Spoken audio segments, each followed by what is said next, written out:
I want to welcome this week our very own, our guest, all the way from the West Coast. It's crazy what's been going on over there, as I understand, in the Jewish community. And there's a lot of questions, there's a lot of concern. The world is definitely, if the world wasn't normal enough, or for at least what we consider normal, it just got a little bit more funky. And listen, just like everything in the entire world, the Torah and the Jews have what to say about everything that goes on. So, without further ado, tonight's Torah is going to be, as always, Lila Nishmas, Shalom Dovber Ben Yosef, and I'd like to ask Sharon to share some Torah wisdom with us. Thank you, Avi. Hey guys, so good to see all of you. Oh wow, okay, gallery view.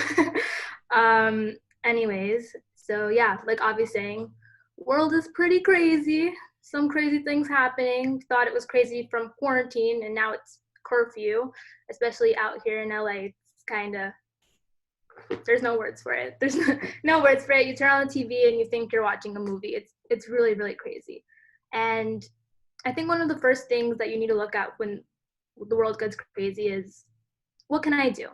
You look at all these things and what do? We do what everyone does. We go on social media and everyone's blasting their opinions and everyone's doing this, doing that. George Floyd, this, no, that. And we all have our opinions. We all have what to say. But at the end of the day, what real change can we make? What can we do? We're locked in our homes and the world's just going crazy. So I'm going to give you the classic NCSY advisor answer, which is we need to daven, right guys? Like we need to get ourselves together, we need to daven, we need to learn Torah, we need to tour to the world, let's daven, yeah. And I'll tell you, when I first heard that response, I was talking to one of my friends and she's like, Hashem's giving us more reasons to daven, we gotta daven. And I was like, yeah, okay, like that's gonna work. I mean, we've been davening for the past like how many months and nothing's changing. Literally, Corona didn't end, it's still a thing, and now there's loot. Like, what is happening? Is my davening really gonna change anything? And it's really, really hard to get to the point to believe that Hashem's even listening to us. That me opening my siddur can actually change the world and can actually impact it. And that's something that I've personally been struggling with and trying to understand myself. And that's what I want to be able to share with you guys today. So, why is davening cute? Why is it like, oh yeah, daven, like that's cute. Like maybe it'll work. Sometimes Hashem listens, sometimes he doesn't. Like, it's like, okay. Like, why don't we believe? Like, we daven, we open our siddur, it feels nice, but we don't actually believe. We don't really believe. There's this classic story. I don't know, maybe some of you guys heard it, but there's a city and they have no rain. So the rabbi says, you guys want rain? They're like, yeah, we really need rain. There's no rain. They're like, go pray to Hashem. Tomorrow we're all going to go to the top of the mountain. We're going to pray to Hashem and we're going to really believe he's going to bring rain and he's going to bring rain. So everyone's like, yeah, like let's go. And like they go to the top of the mountain and they daven and there's no rain. So they're like, Rabbi, you lied to us. Like we daven, we believed all these things, but there's no rain. And the rabbi's like, really? Where's your raincoat? If you believed that your prayers were going to work, where's your raincoat? You didn't believe. You just said you believed. You just opened your siddur and said it would work. But you didn't actually believe it would work. You didn't actually believe that Hashem's right there listening to you, and therefore it didn't work. And that's what we need to do right now. We need to bring our raincoats. But it's really hard. Like we say, davening is just cute. It's just like, okay, like maybe, I don't know, like quarantine's like nothing, everything's canceled. The world 2020 is just over. Like we'll see you in 2021. Like it's just done. Like davening's not gonna work. So the first question we need to ask is, why do we have this attitude? And then the second question is, how do we fix it? How do we correct it? How do we actually bring our raincoats? So in order to understand, Tila, I love you. In order to understand where we're at, we need to look at our past and what brought us to where we are and why we think the way that we think. And one of my favorite ways to explain this idea is with the movie Mean Girls. I'm sure all of you guys are familiar. So you all know Regina George, cool girl, blonde girl, all that.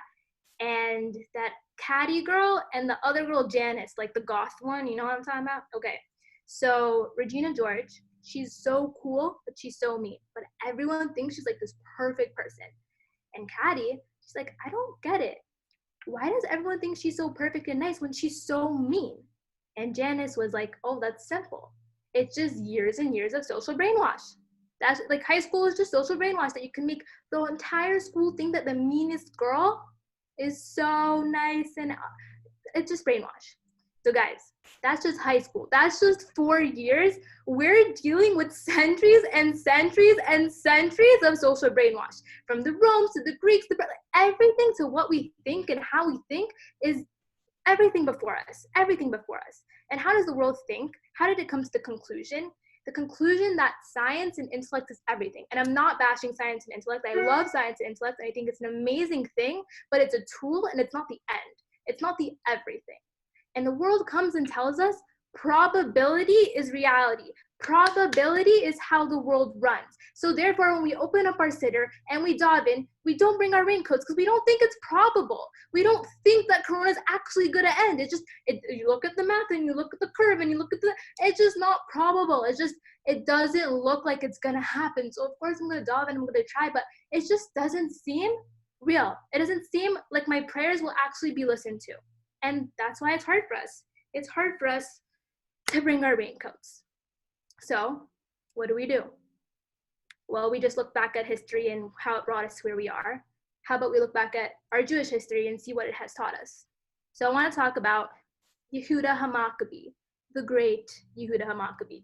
So for those of you who know the Hanukkah story, they didn't have much. They didn't have such big of an army, and it wasn't probable that they were going to win. But what did Yehuda HaMaccabee say? He said, we're still going to fight. And everyone in his army was like, what are you saying, Yehuda? Like, we're not going to win. What's the point? And he looks at them and he says something so important. He says, we never fight to win or to lose. We put in our effort and Hashem does the rest. We never do anything for the results. We don't do things because they're probable. We're not a probable people. Guys, we're not a probable people. You know, when they're studying war and different wars, how to fight in military tactics, do they look at the Israeli wars? No. Why? Because we're not probable.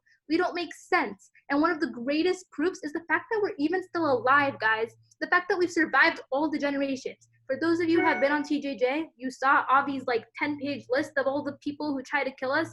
And the fact that we're still here, it's not probable. So Yehuda Maccabee looks at his soldiers and he says, guys, we're not a people of probability. What are you thinking? Whether we win or we lose, we fight and we believe because we don't go for the results. We don't go for the probability. We put in our effort because, guys, all of you know, God judges in effort, right? God judges in effort. And that's all we're responsible to do. We're not responsible for what happens the second we close our siddur.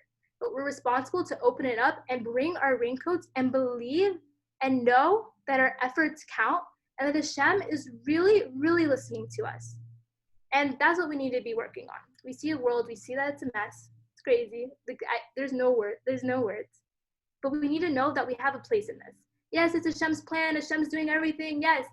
But because we believe in Hashem, we have to know that we have a part too. And what's our part? Our part is putting in our effort, like all of you guys, so incredibly, always coming to Yeshivat TJJ, being consistent. That's amazing. That's excellent. So much respect for you guys. Putting in your effort, showing up to these Zoom things, even though they're annoying, whatever it is. We put in our effort no matter what Hashem throws our way.